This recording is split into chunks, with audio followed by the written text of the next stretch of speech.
everybody. This is Anthony with The Weekly Buffer, an innovation and tech today podcast where we give you 3 of your tech fixes in 5-minute stories. My name is Anthony. As last time, I am joined by Adam Saldaña, our video editor. How's it going, guys? And for the very first time, we are joined by our editor-in-chief, Chuck Warner. Yeah. How's everybody doing? Are you excited for our very first episode? I'm stoked. I know. Yeah. Well, we have a lot of cool topics we want to talk about. Everyone have a good Thanksgiving, though? Oh, yeah. Busy, traveling home for the holidays. Hi, fam. How's it going? you had a bit of a trek, didn't you? Oh, yeah. It was nice, though. I beat the storm, though. For all those people that are caught in that storm, I feel sorry. We have one of our managing editors. I think he's trapped under a snow pile right now. He's trapped somewhere in the U.S. We have no idea. We haven't seen him since then. So Kansas? This is the only. Somewhere. This is currently the only contact we have with him. So hopefully he's listening right now because we need him back.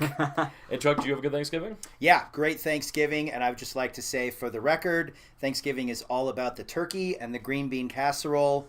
Stuffing is straight garbage. I'd like to disagree, but that's a podcast for another time. That's a whole nother time. Yeah, that's gonna be a whole hour-long episode. Well, just kind of launching off here, we're recording this on Cyber Monday, and Adam, you had a topic that kind of had to do with that. Yeah. I actually was just gonna kind of touch on Cyber Monday and how big it's grown lately in the past couple years. I mean, if you guys aren't shopping right now, or if you're listening to this after, I know you guys probably are still like trying to look for those best deals, but it's really interesting kind of how it's got started, and it kind of fell in line with the internet, and how lately you think about it, like 10 years ago, how fast was your internet? Like, it wasn't that good, but now it's like since the internet's been getting better, people have trying to get out of that weather and stuff like that. But so I looked up some like the history of Cyber Monday, and according to Wikipedia, it was coined in 2005 by Ellen Davis, who is a senior VP of the National Retail Federation, which is like a group of a bunch of stores and stuff. So it's kind of I kind of think it's a marketing term. Like maybe they made this up to get us psychologically buying things. It's crazy, but... Well, like Black Friday was definitely that way because, it seems like that became so ingrained with Thanksgiving itself. And I feel like the past few years it's kind of started to change, where now it's like the cyber deals are the way to go. Like literally my cousin on Thanksgiving was like on his phone. He's just like, I just bought a mattress. People just like forget family, forget eating. They're hitting the stores, and now they've been opening earlier. Remember, they used to be like midnight and stuff like that. Now it's like 4 p.m. and it's like literally crazy how much has changed. It's crazy, yeah. There's no longer that like midnight rush of everyone trying to rush in and fight over a big screen TV anymore, which actually is probably a good thing. The sales get crazy. People get trampled. I think there was a couple deaths I read about over the weekend. Yeah, it's crazy. Nobody should have to deal with that guilt of, elbowing an elderly person to get a flat screen TV to give to someone. Jingle all the way. Well, it depends on the price, though. Turbo Man, those Turbo Man are out of stock. Turbo Man, But so they've been tracking data before Cyber Monday. So in 2005, when they coined the term, they were already, like, stores kind of track what people buy. Obviously, they're keeping track what's popular, what are the trends. Right. And what I thought was really interesting is kind of like what now with some of the data and the science they have with all this data. I mean, Facebook and analytics, there's like a whole science behind it. And what's cool, what I think, is like how they're kind of like predicting what we're going to be buying. I mean, you guys shop on Amazon probably, and they're already, you guys like guitar stuff. And like it kind of goes to what you've already looked at. Some of the data they track is like if you just view it, they track it. So if you're looking at something, you don't even have to buy it. They're like, that might get a little popular. So stuff that you just view, obviously things you've purchased. If you add it to your cart and remove it, anything on your phone or desktop, Amazon and any kind of e-commerce store just tracks what you want, and they're trying to use that data to predict what's going to be coming up next, what's the next best trends. I think they even use it to kind of calculate how much sale it is, like if it's 25% off, 50% off. So we're almost getting towards a like personalized Cyber Monday then. Like where literally just the deals are just coming to you based on this is what you like, this is what you usually buy. Yeah, that's pretty crazy. It's super personal. It's getting real personal. I think they're trying to predict. Go ahead. No, I was just gonna say, and it's all being done on the phone. Like back in the day, you'd do your shopping online, and that was cool and everything. I think I saw more than 50% of these transactions are being done right on your smartphone. Phone. Yeah. Do you guys do that when you're doing your all the holiday shopping? I do, and when I do, I'm blown away with the ease of which I just got something done. It is. I think they said it kind of got popular because everyone's they're seeing their window shopping in reality, and then once they get home from traveling and stuff, and then they're back to work Monday. Hey, back to work. then they're actually like on work on the side, buying stuff online, seeing what they've seen online or seeing what they've seen on the store. So it's kind of like that too. It just takes them out of the cold, out of the element, at the ease, and it just makes it easy. But every year has been growing. To touch on, I guess last year obviously broke a record, and it's predicted to break a record today. It was 6.5 or 6.59 billion last year, which compared to 2015, it says they only did 2.98 billion. So it's been growing like exponentially. So we're talking like over doubling just every 2 years. Yeah, it's crazy. I mean, like I said, it got coined in 2005, so they've been keeping track. I wanted to pick your guys' brains. So they have data. What do you think the average order is? Like the amount like the average one value order is? I'm gonna say $20. I'm gonna say 80.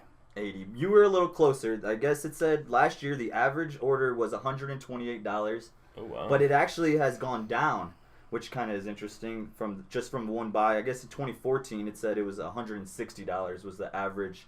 So I mean, people are spending money. It's holidays. It's one of those things. It's like tech isn't cheap. I know now. Yeah, exactly. And they force you to buy some of those sales, the psychology behind it, and it's like the FOMO stuff. Remember we talk about that. Yeah. You kind of miss out if you're not gonna buy it now and you already got a big ticket item. You feel bad the next day, like why didn't I get that? And it's crazy how they like tech and cyber. It really give the retail. It's crazy. Yeah. It's crazy. Well, even though this is going to be airing on Cyber Tuesday, still just go out, see if you can find some deals. I think it's actually they're calling it Cyber Monday week. Yeah. Oh, really? That's right. And they've also come up with Small Business Saturday. So we are literally turning it. It's going to be Cyber Monday month. It's going to be Cyber Monday year pretty soon. But yeah, they just keep extending it out, and people keep on shopping. I just miss the good old days of like overpaying for something that's going to be obsolete in 2 or 3 years. Call me old fashioned. I just prefer those days. We had a guy, Jason Riggs. Shout out to Jason Riggs there. He wrote an article last year around this time about how Amazon has ruined the Christmas shopping experience. Because now you can just do it. You could be in your PJs, you could be home, you could be on your phone, you could get all your shopping done. It used to be the traffic, the mall, the crowds, the lines, Macy's, the elbows. Yeah, good old Macy's. Yeah. And I don't know. Do you think it's better or worse that you can do all your shopping? I mean, you can still make that choice, which I think is nice. I still like personally just going out to the mall, looking at stuff. But some people don't. I get that.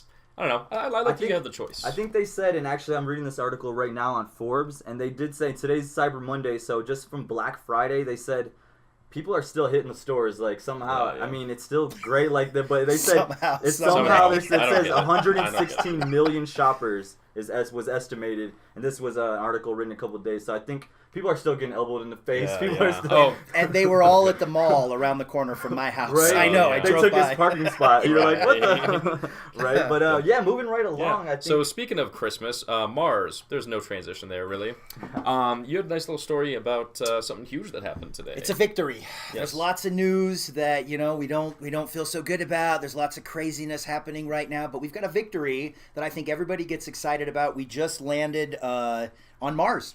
The NASA InSight lander. It was a 7-month journey, and they were talking about how tricky it was going to be to get it to land. Nice. And sure enough, it has landed. It's getting ready to deploy its solar panels, so we're still not out of the woods yet. Okay. But this is an operation that's been going on for several years. It was actually scrubbed a couple years ago. They had some problems, but it is there now, and it's going to explore the core of the planet Mars, the red planet. So we're gonna probably delve a little bit more into how livable it is, any other kind of organisms that are out there. I'm sure they say there's proof there's already water, right? Yeah, so I mean, I wonder if we're ready to find out if there is some type of life. Whether it's little creepy crawlies, microbial or whatever. But if there's life on Mars and we do find it, are we ready? As a society to deal with the fact that the whole paradigm has shifted if we know that there's life on another planet. Right. Yeah. What I think is really interesting, like you said, it took 7 months. So think about these people that are sitting on pins and needles. Yeah. It's like you said, it's a big victory. I think that's really cool. Like man, it just takes forever. And then I think just the descent, they didn't know it was like a 50-50 chance if even it would land or something like that. What are the solar panels? They don't find that out till Like later today? It's going to be later on today. But yeah, the whole operation, and when you think about, you have all these different groups working together. You've got NASA, I believe it's UAL is involved with it too. I think Lockheed, was involved with making the craft or something like that. So you have all these different entities working together, and it's got to be so precise. And that's what I think the cool thing about space is. I think that's why everybody, and it doesn't matter, what your background or your religion or your political leanings or whatever, space is cool. And it's super exciting every time we push the boundary, every time we do something that hasn't been done. It just kind of shows how when we put our minds together and when we use technology and our resources and our brains, man, we can do some pretty amazing things, to put that thing, what is it, 300 million miles? It's crazy, yeah. Sounds and about I'm reading here, too, it says only 40% of missions sent to the Red Planet have been successful. So, that's 60% unsuccessful. Can you imagine being one of the dudes that worked on that for millions so and long, millions of dollars, and it finally gets there and it just crashes? Well, do you think they get a bonus? Do you think they get a holiday bonus? I think they get fired if you're in that 60%. It's like, come on, you had one job, which was to get us to Mars. Blazing into the atmosphere at 12,300 miles per hour. You got to get that. Pretty good. Get that That's thing pretty to good. land. Yeah. Oh man. They didn't put brakes on it the first time apparently. Speaking of the Red Planet and our boy right here, Elon, my main man Elon. I don't know if you guys saw, he had an interview with Axios, and they talked to him about AI and they talked to him about Mars, and they asked what are the percentages that he himself, Elon, will go to Mars, and he said, and I'm not making this up, 70%. That's pretty good. There's a 70% chance that Elon, who's I believe 47 years old right now, is going to Mars. Oh yeah. So there you go, right? That's crazy. Yeah. If you spend all that money on that, you'd be like, I'd be the one that wants to go. There's a 70% chance he's going. There's a 40% chance his ship will make it. So I'm trying to do the math here. Well, kind of wrapping up this topic. Would you guys go live on Mars? Do you have the opportunity? You get a one-way ticket. I think I need more civilization, or more there needs to be a corner store I can go to or something. Okay, so if there was 7-Eleven on the Mars. 7-Eleven, depends on how fast the Wi-Fi is. Yeah. Right. That's going to be the first thing. Before they even have plumbing, I'm sure they're going to have the Wi-Fi. If you got bomb-ass Wi-Fi, you can live anywhere. That's put me at the bottom of the ocean. We can be talking, I just need a laptop. We can still podcast from Mars. Right? Yeah. I got my Netflix. I'm cool. Yeah. I can shop, right? I can shop. Right. Yeah, no, that's crazy. That's a good story. What about you? What do you think? I think I would get away from my creditors pretty much. I got bad credit, so I don't think that's they'd be on that second ship, right? Going out there, the first one. No matter what, it's just the terraformers and stuff, right? We want to do an audit of you really quick. And then the next one, you're gonna look up there and see that ship coming down, and what's that on the side? IRS. Still getting unknown calls. Still getting tax unknown guys. calls. I knew they would come. Yeah. That's good. Okay, good point. Good it's point. crazy though. Yeah, no, I think. But I mean, if they're already getting there, I think within, and if it's not in our generation, I definitely think the next generation is going to see some kind of stations. And, this was an important transition that the space program made, I think, because for so long, from the 80s, late 70s till just recently, everything was inward from space. It was all space shuttle missions. It was all going up, and we were going to space to explore Earth and to look at Earth and everything like that. And I think that we kind of lost track of what NASA and space exploration was really about when they scrapped the shuttle, because it was eating up all the budget, right, for the space program. The shuttles are expensive, and they were having some issues, they were blowing up and things like that. I think that we really kind of rethought what our mission in space was and decided, you know what? Let's go beyond Earth, and let's go beyond, the stuff we already know. And let's get out there and explore, some serious, Star Trek stuff. Absolutely. Well, and then speaking of space, insects. Again, no transition there. Aliens. Alien insects. They're kind of alienish. I mean, where else did they come from? Yeah, evolution. We could go through all of that. I've been seeing more and more stories on entomophagy. Eating. Please explain for our viewers. So entomophagy, I don't know if I'm saying it right. I probably should have looked it up beforehand. The practice of eating bugs, pretty much. And, it's getting more and more popular. I feel like in the past week, I've just seen so many articles on this. And, the stats are there to back it up now. We have, it's much more sustainable because as we are right now, getting all of our beef and all of our beef, all of our pork, it's 18% of greenhouse gases actually come from that. And when it comes to cricket farming, which I think is the most popular one, it takes 0.5% Right. of like what it does for making beef, pretty much. So I was kind of wondering, like, is this something that would interest you guys? Just because it's becoming much more popular, and it's like, just knowing that it's better for you too. If you season anything right, it tastes good. I'll give like if something's seasoned right, it tastes, and it's kind of mind over matter. Like culturally, maybe we're like, ew, yucky, but I think like some other cultures do that all the time. It's like hugely popular in a bunch of countries, and I believe some African countries right now, but yeah, we're just so squeamish about it. I think that's what it is. But what they're trying to do is there's like cricket powder, which is basically just a protein powder made from crickets. That's a way to kind of like, okay, make sure that people don't even see a cricket on the on the box or anything. There's cricket chips, which I believe we interviewed somebody from the company Chirp was the name of it, where each chip had one cricket inside of it. Yeah. So they're just kind of like pound for pound, like more protein. It's more sustainable. Yeah. So that's really there's like no fat at all. So it's like a lot healthier for you. I don't know. Personally, I'd be kind of interested in trying it out. I would like, I think if it's healthier, if it's better for the environment. It costs you like a steak, a good old, what's a 16-ounce steak at the nice 16-ounce grasshopper steak. Right, I wonder the pricing. I mean, I would Filet-o cricket. I would try some filet-o cricket, personally. Do you think they're going to start making bigger, like hybrid crickets with more meat and stuff? Right. Yeah, like chickens used to be like this big, and now they're like this, so they can barely walk. A cricket leg, like... Those crickets don't know what they're signing up for. That just sounds like the beginning of a horror movie, too. You know how that's going to start. Yeah, we're going to get the bigger crickets, they're going to take us over, and then they're going to start eating us. Cycle completes itself. They're going to get AI. Yeah. Then they're going to send us to Mars. Yeah. Then, it's our planet now. Their home planet. Right. Oh my gosh. They'll take over everything. Entomophagy. That's a great... When you said that first word, too, it went over my head, but I'm like... I think like crickets, I think, like I said, in some, like, even Mexican cultures, they do, like... Chapulines, I think they call them. It's like they chocolate cover them, or they fry them, or they'll just like, I've had gumbo and stuff like that. You can go to a Seattle Mariners game, and you can actually they have crickets. I think they're grasshoppers, but they sell out by the 5th inning, and you go get them, and they're just dusted, they're roasted, and you just sit there and just munch on these grasshoppers while you watch the Mariners lose. Have you tried it? I have not, but I would. Cracker Jack. Just for the story. Yeah. Just for the story. Peanuts, Cracker Jacks, and a nice like bag full of grasshoppers. That probably started. It was just some cheap dude that was like, I don't know, we're running low on snacks. Maybe if we tell these people that it's like healthier for you and better for the environment, we can get rid of some of these grasshoppers. I don't know. I would try it.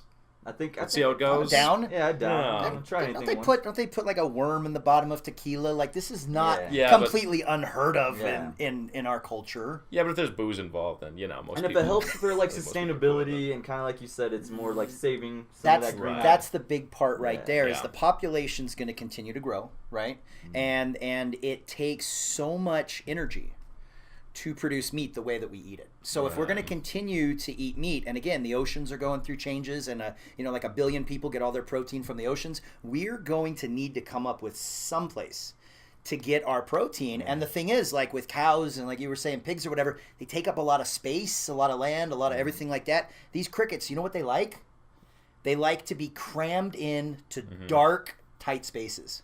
So it's just it's perfect for, you throw them all in a box this big and you just have a ton of protein, whereas cows need like a whole pasture or whatever. Yeah. I'm just realizing that my topic should have been before yours, because following up, we landed on Mars with, hey, crickets are good for you. I realized we probably should have spaced that out a little bit better. Spaced it out. No pun intended. Segue is on fire. Well, we are very happy with how today went. Very happy to have you on your very first episode, Chuck. Love it. Hope to have you again. Make sure to check out our latest holiday issue. We're going to be having the top 50 most innovative products. Yes. Speaking of Cyber Monday week, Cyber Monday month, shameless plug, if you do not subscribe to our magazine, just click on the link right there, okay, or go to the website or whatever. We've got right there. Yeah. And just go and subscribe right now. You're never going to get a better deal, and you'll get the award-winning Innovation in Tech Today right in your mailbox and your inbox for the near foreseeable future. Check it out. There's a lot of cool stuff in it. Next issue is going to be amazing, so keep an eye out. 5-year anniversary celebration issue. Until then, guys. Until then. Enjoy. This has been the Weekly Buffer. Have a good one.